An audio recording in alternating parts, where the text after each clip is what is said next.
everyone. Thank you for joining me around the fireside tonight. My name is Joe, and I'm here to tell you a story.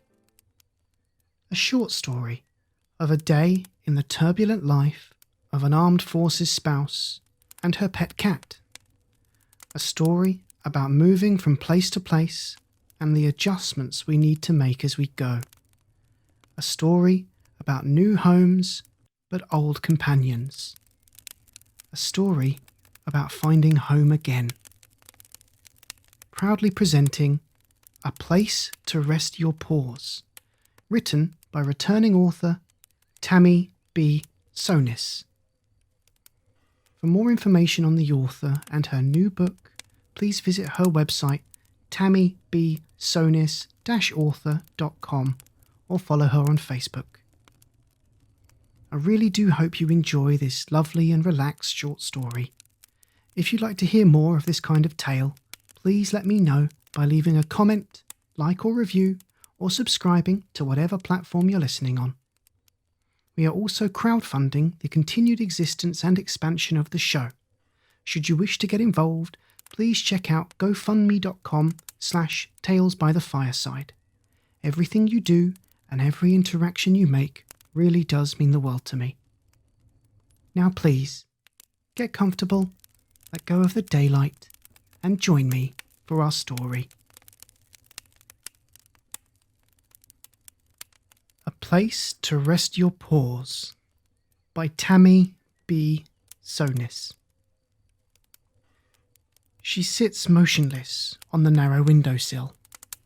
The sheer white curtain covers her profile like a bride behind her veil, ready to face a new life before her.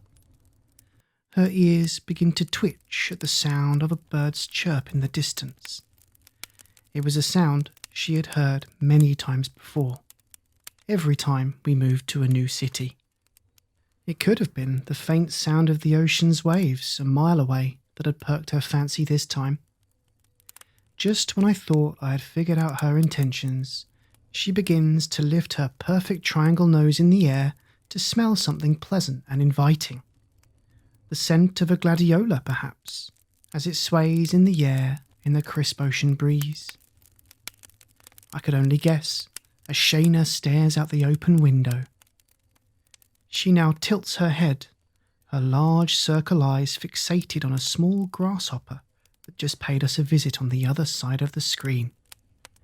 I call out her name, and she turns her head towards me. Her eyes, now gold-enveloped slits, turn their gaze towards mine. Meow, she replies, as if eager to know more. What do you think of it? I respond.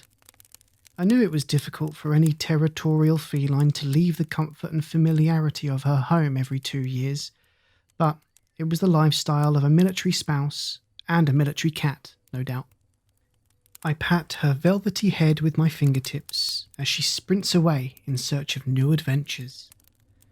I watch her head straight for the 3-story pile of boxes that was stacked neatly in the corner of the room.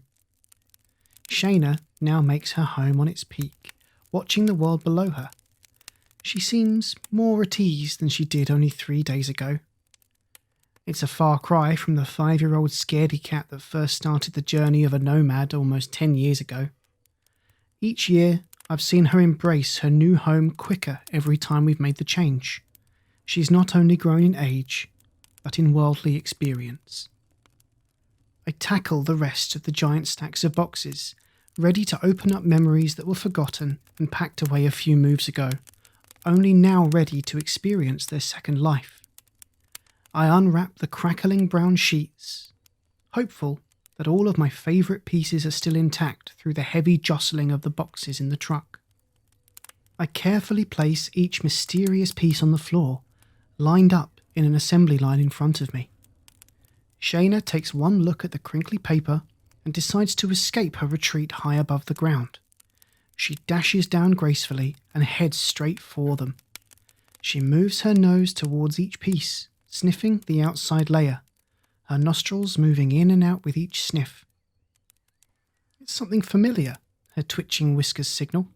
She's certain it smells like me, and immediately rubs her long, heavy body on each and every piece, eager to place her scent with mine. A minute later, her attention is diverted once more. She turns her gaze to the large sliding door. I watch her stare intently, her tail thrashing from left to right as she crouches her body down to get a better look. My view is obstructed by the cream-coloured curtain. Must be another squirrel in the yard. But Shayna continues her obsession with the animal or person outdoors. She can't bear it any longer and takes matters into her own paws. She claws at the glass and impatiently lets out another meow. I jump from my cross-legged position among the maze of boxes and glimpse out the door to see the new visitor. I chuckle at the sight of a large ebony-coloured tomcat on the other side of the glass door. "You made a friend already?" I ask Shayna as she meows back. "I should have known," I reply. Shayna had a funny habit of attracting strays every time we moved into a new area. I often wondered if she ever missed Tommy the cat and his daily visits back in her old home in Norfolk, Virginia. Their only interactions were deep stares across the transparent glass and a few wags of the tail. Although Shayna never ventured out in the yard, I knew she grew to welcome the visit from her handsome admirer. She waited in the same spot at 3 p.m. every day, like clockwork. "Our new friend looks a little thin. Maybe we should feed him." Shayna agrees. She leads me to the cupboard that now housed her dry kibble. I grab a paper bowl and pour a good handful of food. With one hand on the bowl and the other hand blocking Shayna from the sliding door, I step out into the backyard to meet our new guest. I can see Shayna scratching the glass vigorously with both paws, as if searching for a lever to open a secret door. The black cat rubs up against my legs, happy for the company, and stands on his back paws, sneaking a peek at the food bowl. He devours the kibble as soon as I place it down before him. He seems to be a house cat rather than a stray. His dark coat is luxurious silk under my fingers. Although he doesn't wear a collar, he's friendly enough to belong to someone, or did at one time, during one of his 9 lives. Perhaps he's an indoor-outdoor cat patrolling the streets in search of his own adventure or two. Only time would tell. It was something I looked forward to discovering, and I knew Shayna would too. "I see you met Max," I hear a female voice call across the fence. "Oh, my cat Shayna introduced us," I reply with a smirk. "Max is quite social. There's no neighbourhood cat he hasn't befriended," she smiled. "I'm Linda. Welcome to the neighbourhood." An older woman in her late 60s stretches out her hand to meet mine. She has sympathetic eyes that reflect the light blue hue of the calm sky above and a warm smile adorned with small, fine lines. "Thank you. I'm Victoria."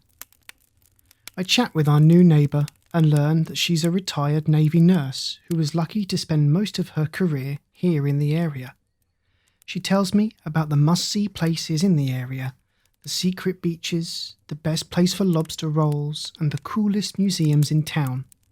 She promises the kindest and most helpful neighbours in town and the best chocolate cake I've ever had in my life. All just a holler away across the fence. I smile, knowing I'll be in good hands here. I'm just a few adventures and exciting tales away from feeling like I belong. Who knows, maybe it'll make my list of favourite places. I shake the dreamy thoughts away and head back to tackle the boxes. A few hours later, I clean my sore, dirty hands and get ready to make some dinner. As is customary in our house, Shayna gets her dinner first. Her ears perk up at the sound of the opening can. She digs in, savouring the familiar flavour on her tongue.